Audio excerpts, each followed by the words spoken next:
At yun nga po mga kalingap at matindi yung revelasyon ni Kuya Val kahapon at sinabi nga daw po sa kanya ni Kalingap Edu na sila nga daw po ni Viancy ay magjowa na sa loob ng isang taon. Isang taon na palang nagmamahalan, nakakalungkot lang isipin na sa ganitong paraan nagwakas yung kanilang pag-iibigan. Bukod po dito, sabi nga po ni Kuya Val, isa pa sa dahilan kaya po umayaw si Viancy sa love team ay dahil nga daw po sa selos. Noon pa, marami ng bali-balita na itong si Kalingap Edu ay meron nga daw pong nililigawan, may girlfriend. At ito nga po, sa puntong ito, sa pagkakataong ito, siguro ay hindi na kinaya ni Viancy yung kanyang naririnig o nalalaman. Kaya nga po, umayaw itong si Viancy sa kanilang love team. Para sa akin, sana noon pa ay kinausap na ng maayos ni Kalingap Edu si Viancy. No? At yun nga lang po, hindi po natin talaga din masisisi itong si Kalingap Edu dahil itong po si Edu ay tahimik lang. Hindi naman po ganong nagsasalita talaga or vocal sa kanyang nararamdaman. At ganun din si Viancy, alam naman po natin itong dalawa ay talagang tahimik lang. Kaya mahirap din talaga pagka tahimik lang. Hindi mo na-express yung iyong nararamdaman. Masama na pala yung loob mo, hindi mo pa nasasabi. Kaya po ganito ang nangyayari sa dalawa. No, humantong pa sa ganitong pagbabaranggayan at kahapon nga ay hindi po pumunta or sumipot si Viancy kung saan sana ay nagkausap at nagkita muli silang dalawa. Sayang, sana ay nagkaroon sila ng pagkakataon ng magkausap at sana ay matulto na yung mga issue lahat po ng mga pambabatikos dito nga po kay Viancy at sa kanyang pamilya.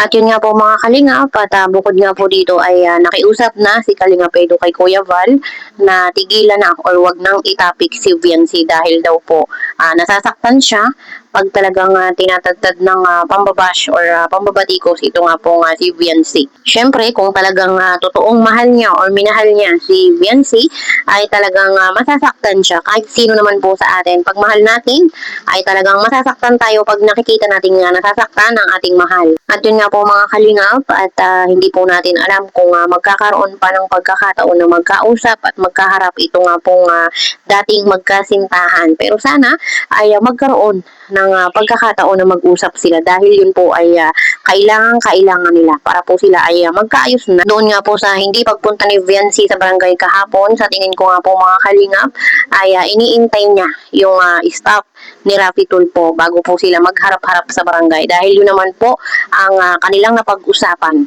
May mga dalang bulaklak, simbolo ng pag-ibig. Simbolo ng pag-ibig yung mga bulaklak. Sila din po ay naghahangad ng katahimikan, kaya sila may mga dalang bulaklak mga kalingap yan. Yan sila Yan maganda mga kalingap. Yung maging maayos ang lahat. Maging maayos ang mga problema na dumarating. Naman lahat ng mga problema ay may mga solusyon. Pag maganda yung usapan at mapaintindi lahat ng mga bagay na hindi naiintindihan. Pag ang lahat ay nalinawan na, dun po yung isa sa mga magagandang resulta. Alam naman natin lahat mga kalingap, ang bawat isa sa atin ay ang kaligayahan ng bawat isa. Kaligayahan ng ating mga manonood at supporters. Pagkos may mga nangyayari na hindi maganda, pero yan po ay parte ng buhay. Ang lahat po ng mga nangyayari po ay parte po ng ating nangyayari sa araw-araw. Kailangan po nating bigyan ito ng solusyon mga kalingap. Ipag-pray natin yung mga taong gagamitin para umagitna at umayos po ng lahat. Ipag-pray po natin na sana lahat ng mga gagawing instrumento ay bigyan ng magandang isip at may deliver lahat nila yung tamang gagawin para maging maayos po ang lahat. Mabuti sinabi ni Edo kanina. Huwag ka na Kuya Val makialam dito at magjowa kami. Wala pang formal breakup. Kami pa rin. Ay, ilang buwan na kayo magjowa? Isang taon na. Last year pa, magjowa na kami. Bakit mo agad sinabi sa akin, magjowa pala kayo? O yan, oh. Pwede na ako magkikailam doon. Salamat kay Bubbles. Thank you po, ha? Bubbles and Ate Dol. Dolores Dumundon.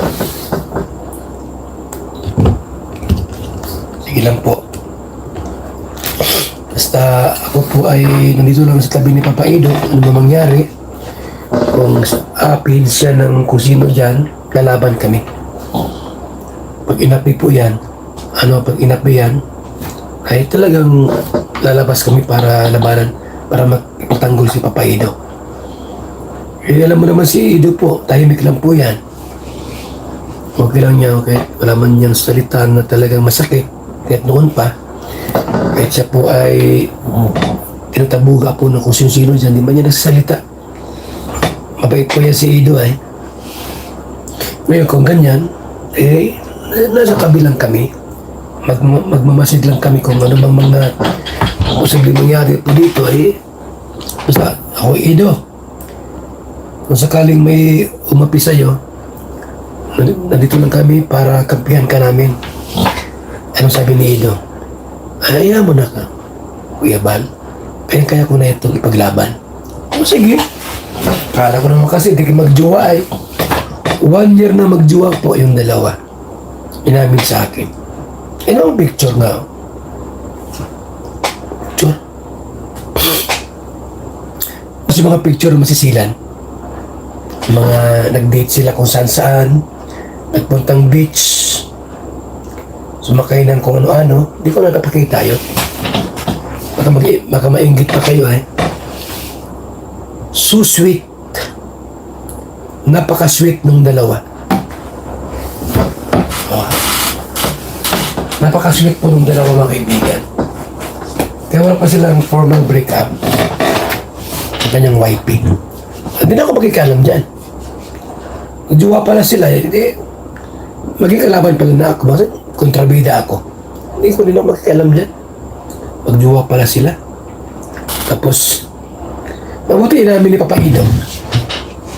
Kanina po, doon sa Palang Barangay Taysan, nagbulong sa akin na Kuya Bal, huwag ka ng kasi nasasaktan ako eh. Huwag mo nang anuhin si Biancy yung tungkol dyan sa nangyari na nagsabi siya na ako daw ay manyak. Hindi naman talaga manyak ang dapat term na ginamit niya, silos. Kasi 1 year na kami magjowa. Tapos nalaman niya, meron na akong kasintahan, nililigawan. Kaya nagtampo sa akin niya, nagsisilos sa akin niya. Huwag mo nang anuhin. Sabi ko, ay gano'n ba? Akala ko ba ngayon, nasaktan ka, tinawag kang manyak. Hindi. Okay lang sa akin yun. Basta ako nang bahala. Magjowa sila 1 year na. Mas ilan kung, sige na, bahala kayo sa buhay nindo. Yan ang gusto niyo.